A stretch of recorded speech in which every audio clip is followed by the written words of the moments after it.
నా ఫ్రెండ్ ఒకరిని అడిగాను, talks about all the time దేశభక్తి, ఐ లవ్ మై కంట్రీ అంటాడు.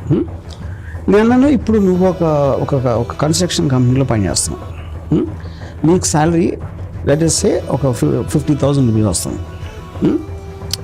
ఇప్పుడు నీ దేశభక్తి అని అన్నప్పుడు my country is the best, ఎవరైనా నా కంట్రీని థ్రెటన్ చేస్తే నేను నా ప్రాణాలు ఇచ్చేస్తాను నువ్వు అంటున్నావు అనుకోను. ఒక సింప్లిస్టిక్ ఎగ్జాంపుల్, ఇప్పుడు పాకిస్తాన్తో వార్ వచ్చింది, నువ్వు వెళ్ళి ఎన్రోల్ అయిపోయి నీ దేశం కోసం ప్రాణాలు ఇస్తావు, నాకు తెలుసు. ఇప్పుడు నీ 50,000 rupees job and you're not really seeing any great increment, నీ లైఫ్ క్వాలిటీ కానీ నువ్వు బొటాబొటీగా బతుకుతున్నావు.